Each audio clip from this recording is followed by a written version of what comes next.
Novela, prostredníctvom ktorej sa prenášajú ustanovenia zo smernice o znižovaní vplyvu určitých plastových výrobkov na životné prostredie, známej pod skratkou smernica SUP, vstúpila do platnosti od 1. decembra 2021.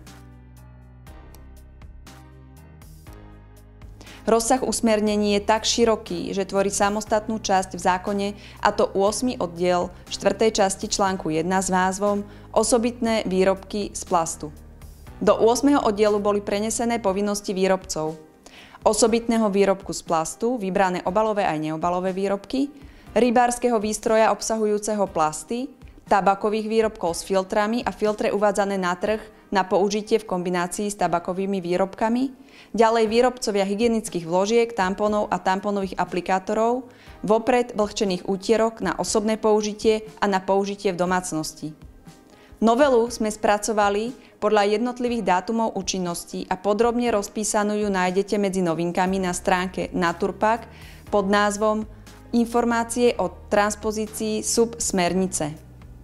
Od 1. decembra 2021 vstúpili do platnosti nasledovné povinnosti. Znižovanie spotreby. Výrobcovi určitých jednorázových plastových výrobkov sa zakazuje poskytovať konečnému spotrebiteľovi na konzumáciu potravín a nápojov v mieste predaja jednorázové plastové výrobky v trvalých prevádzkach verejného rýchleho stravovania a jednorázové plastové riady na verejných podujatiach. Organizátor verejného podujatia je povinný v prípade poskytovania biologicky rozložiteľných výrobkov zabezpečiť ich následný triedený zber. Ďalšou povinnosťou pre výrobcu jednorazového plastového výrobku je viesť a uchovávať evidenciu o jednorazových plastových výrobkoch uvedených na trh Slovenskej republiky a údaje ohlasovať Ministerstvu životného prostredia v ustanovenom rozsahu a uchovávať ohlasované údaje. S cieľom znížiť spotrebu má výrobca jednorazového plastového výrobku novú povinnosť, a to každoročne vypracúvať správu o opatreniach prijatých na zníženie spotreby a najneskôr do 30. apríla oznámiť Ministerstvu životného prostredia Slovenskej republiky dosiahnutie pokroku v znižovaní spotrebu uvedených výrobkov.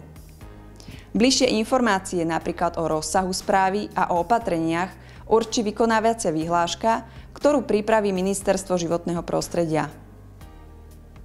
Požiadavky na označovanie výrobku. Výrobca určitých jednorázových plastových výrobkov je povinný tieto výrobky pred uvedením na trh Slovenskej republiky označiť špecifickou informáciou pre spotrebiteľov. Rozšírená zodpovednosť výrobcu osobitného výrobku z plastu. Ide o jeden z nových pojmov, ktorý je prevzatý zo spomínanej smernice SUP.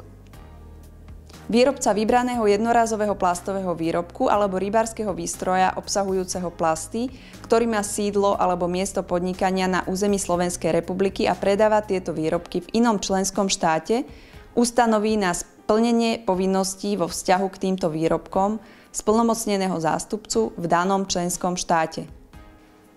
Výrobca rybárskeho výstroja obsahujúceho plasty vedie a uchováva evidenciu o rybárskom výstroji, ktorý je uvedený na trh Slovenskej republiky a údaje z evidencie ohlasuje Ministerstvu životného prostredia a následne ich uchováva pre prípadnú kontrolu. Zvyšovanie informovanosti. Výrobca vybraného jednorázového plastového výrobku a rybárskeho výstroja obsahujúceho plasty informuje a motivuje konečných používateľov jednorázového plastového výrobku k zodpovednému spotrebiteľskému správaniu. Ide o 5 bodov motivovania konečného spotrebiteľa k vhodnému nakladaniu s výrobkom, keď sa stane odpadom a k používaniu dostupných opätovne použiteľných alternatív. Konkrétne výrobky, ktorých sa ustanovenia týkajú a povinnosti v plnom rozsahu sú spracované a uvedené na webovej stránke Naturpack.sk. Link s odkazom nájdete pod týmto videom.